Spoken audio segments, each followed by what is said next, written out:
Hello, welcome to my class. I am Pamela Jasmine. Today I am going to teach a poem, Skimbleshanks, the Railway Cat, written by T.S.ELIOT.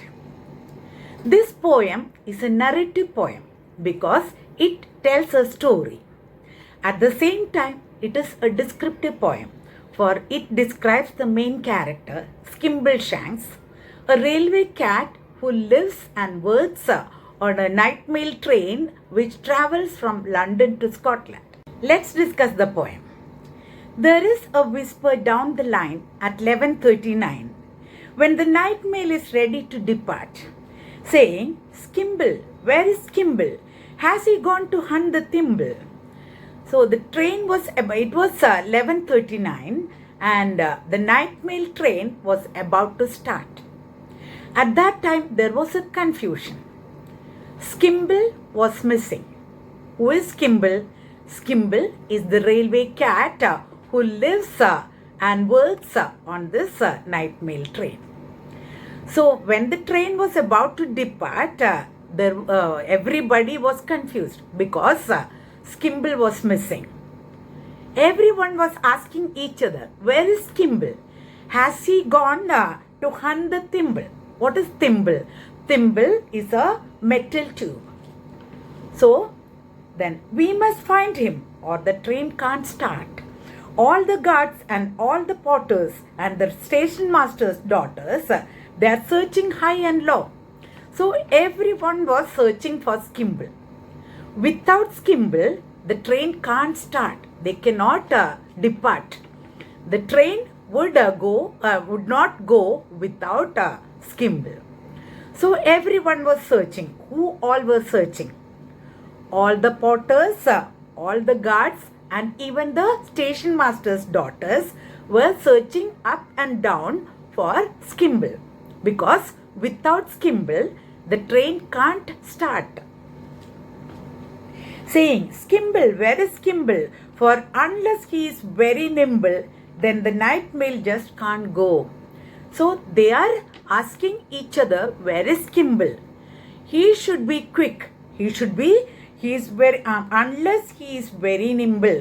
If he is not so quick, he should come fast. Otherwise, then the night mail just can't go. Without him, the night mail can't go. At 11:42, then the signal is nearly due and the passengers are frantic to a man. Then Skimble will appear and he will saunter to the rear. He's been busy in the luggage van. When it was 11:42, the signal was due. That means the train was about to depart. At that time, Skimble came and everyone was worried because the train cannot start and they have to reach their destination on time. So everyone was worried and they were anxious about Skimble. At that time, Skimble appeared in a relaxed manner. See, then Skimble will appear and he will saunter to the rear. He has been busy in the luggage van. At that time, when everyone was worried and anxious about Skimble, Skimble came very slowly in a relaxed manner because he has been working in the luggage van. Then Skimble will appear and he will saunter to the rear. He will saunter means walk slowly in a relaxed manner. He has been busy in the luggage van. He had some work in the luggage van. So he came relaxed on time.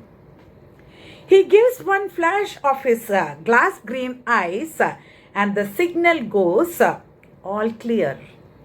And we are off at last for the northern part of the northern hemisphere. So then the signal, he gives one flash of his glass green eyes. Then he gave his signal. He flashed his glass green eyes. Then it was a signal for the train to move. And the signal goes all clear. When his bright eyes were brightly shown, at that time everything was clear. So he was the person who gave the signal. And we are off at last for the northern part of the northern hemisphere. Then they started their journey towards north. And here we can see a poetic device, hyperbole. See, and we are off at last for the northern part of the northern hemisphere.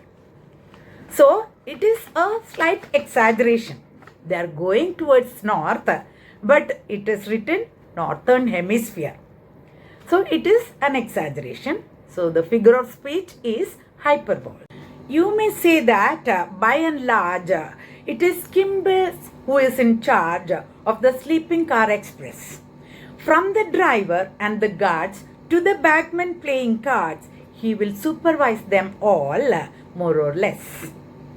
So you can say that, generally you can say that Skimble is in charge, or he is the supervisor who supervises the driver and guards and even the hawkers who sells things in the train. He is in charge. Bagman playing cards. Bagman means the hawkers who sells things in the train. So he is in charge of everyone, and he travels up and he walks up and down. He will supervise them all, more or less.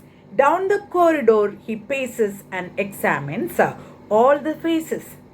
He walks up and down through the corridor and he examines all the faces. So he is in charge, totally he is in charge of all the workers, all the crew members of the train and even the passengers. Of the travelers in the first and the third, he establishes control by a regular patrol.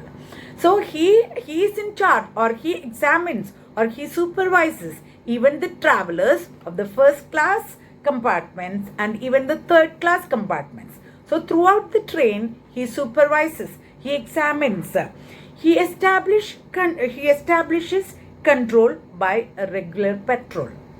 He patrols throughout the train.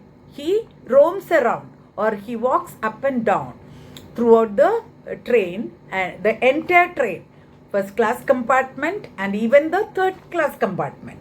He supervises or he examines all the passengers also. And he would know at once if anything occurred.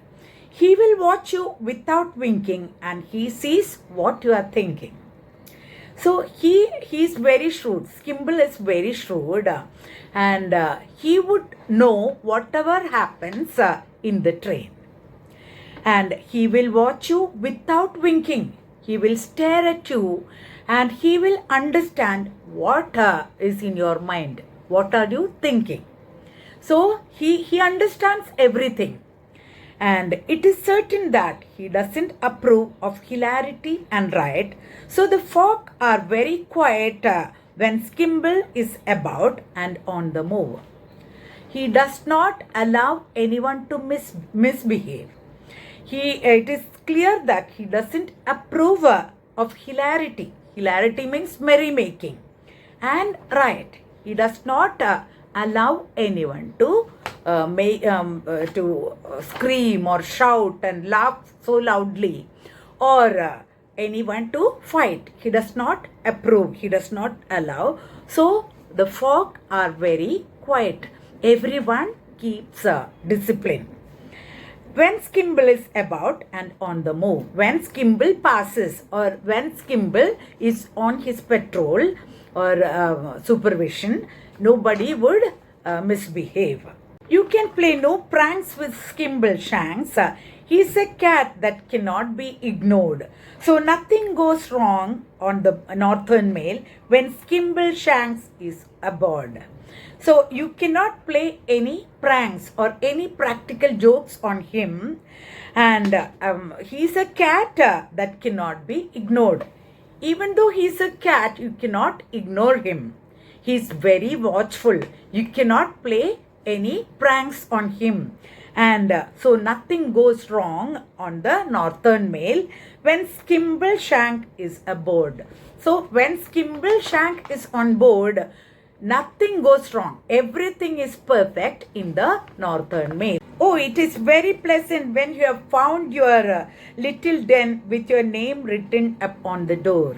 So it is very happy. It is very cozy when you find your den, when you find your compartment with your names written on the door. And the berth is very neat with a newly folded sheet, and there is not a speck of dust on the floor. The train is very neat and tidy, and there is a beautiful, newly folded sheets you can see on your berth. And there is not a speck of dust on the floor. Floor is very neat. There is not even a speck of dust. Not even a single dust, a spot of dust you can find on the floor of the train. And there is a sort of light you can make it dark or bright. There is a handle that you can turn to make a breeze. You can, all kinds of arrangements are there. You can adjust the light. If you want to brighten the light, you can do it. Or if you want to dim the light, you can do it. So all types of facilities are there. And then there is a handle that you turn to make a breeze. There is a funny little basin you are supposed to wash your face in. There is a handle, and with that handle you can open the window and let the breeze in, and you can be comfortable. And there is a very small wash basin where you can wash your face, and a crank to shut the window if you sneeze. And there is a handle to close the window, to shut the window if you sneeze, if there is a dust allergy for you, and then if you don't want to let the window open, so you can close the window.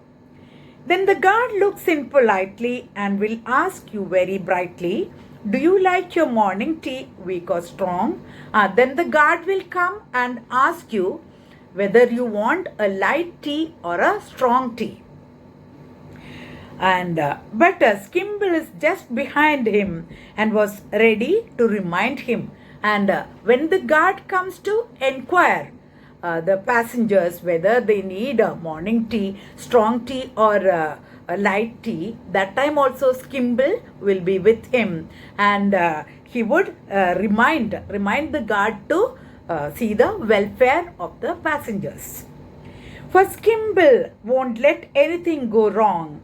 And when you creep into your cozy berth and pull up the counter pane, you ought to reflect that it is very nice to know that you won't be bothered by mice. You can leave all that to the railway cat, the cat of the railway train.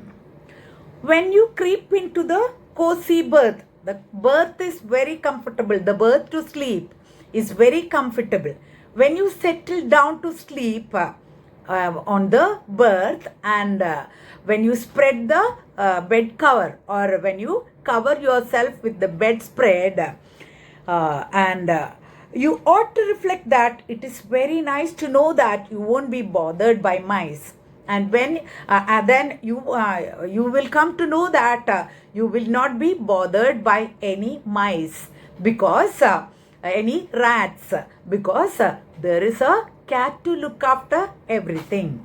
So mice will not come to disturb you when you sleep, because Skimbleshank is there to protect you. In the watches of the night, he is always fresh and bright.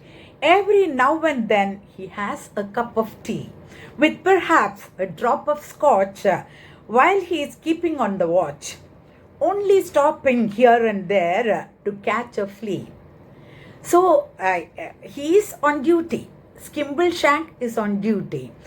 He is always very fresh and bright, because every now and then he drinks a cup of tea with some drops of alcohol, some drops of scotch. It is a whiskey. So with perhaps a drop of scotch while he is keeping on the watch. When he is on duty, He drinks a cup of tea. Every now and then he drinks a cup of tea with some alcohol, with some drops of alcohol, with some drops of whiskey in it. That's why he is very bright and fresh. Only stopping here and there to catch a flea. He is always watching everything, but he stops here and there to catch some flies. You were fast asleep at Crewe, and so you never knew that he was walking up and down the station. So it was a night train, so all the passengers might be sleeping. Even when all the passengers were sleeping, Skimbleshanks was very alert. He gets down all the stations at Crewe, and that is a station. He gets down and he walks up and down the station. That he was walking up and down the station, you were sleeping all the while he was busy at Carlisle, where he greets the station master with elation. And the station is Carlisle. There also he gets down and he greets the station master with high respect. But you saw him at Dumfries, where he speaks to the police if there is anything they ought to know about. Another station is Dumfries. There also he would go and greet the policemen, and he would he would speak to the policemen, and he would ask if there is anything to know about.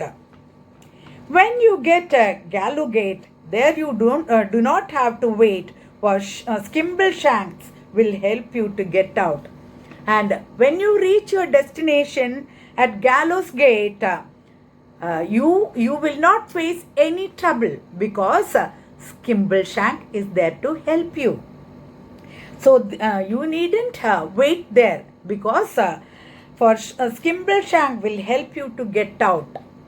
He gives you a wave of his long brown tail, which says, "I will see you again." When you get down, he bid farewell. He waves his tail, and that means that I will see you again. He gives you a wave of his long brown tail. He waves his tail to bid you farewell, and which says, I'll see you again, see you soon, or see you again. You will meet without fail on the midnight mail the cat of the railway train. So if you go to by that train, you can definitely meet the railway cat, Skimbleshanks. He is always there in the northwards train, and he is very perfect in his work. Let's discuss the poetic devices. I have already told you that this poem is a narrative as well as descriptive poem. And we can see there are imageries. So first of all, auditory imagery is used in the first line itself. The poem starts, there is a whisper down the line. Whisper, that is auditory. Then visual. So he gives one flash of his green, glass green eyes. So that is visual. There is rhyme and rhythm throughout the poem. So by the end of the line, there is rhyme scheme, and even in words. So here we can see skimble and nimble, and winking and thinking, and appear and rear, light and bright, like that rhyming words are there. And the rhyme scheme is A, B, C, B, D, E, F, E. So the first line ends 9, 11, 39. Then second line, depart. That is A, B. Then thimble. Third line ends with L, thimble. So A, B, C. Then again we must find him, or the train can't start. So second line rhymes with the fourth line. So A, B, C, B. Then station master's daughters. So that is D. And then low, next line, they are searching high and low, and next line ends with very nimble, and next line, night mail just can't go. So low and go are rhymed. So that is D, E, F, E. So the rhyme scheme is A, B, C, B, D, E, F, E. That is the rhyme scheme. And then passage of time. So here the time 11:39 and then 11:42, like that passage of time is shown in the poem. That is very important. Personification. Skimble is presented as a human character, and throughout the poem Skimble has great importance, and he is presented as the supervisor, and in this line Skimble is just behind him and was ready to remind him. So he is presented as a human character, so we can see personification. Then hyperbole I have already described. So the train heads north of the northern hemisphere, that is exaggeration. So the figure of speech is hyperbole. Then alliteration. Alliteration we can see, he will watch you without winking. W is repeated. What is alliteration? Alliteration means it is a figure of speech in which the consonant sound is repeated in the adjacent words or closely connected words. So here, he will watch you without winking. W is repeated. So that's all about the poem. If you like this video, please like, share and subscribe. God bless.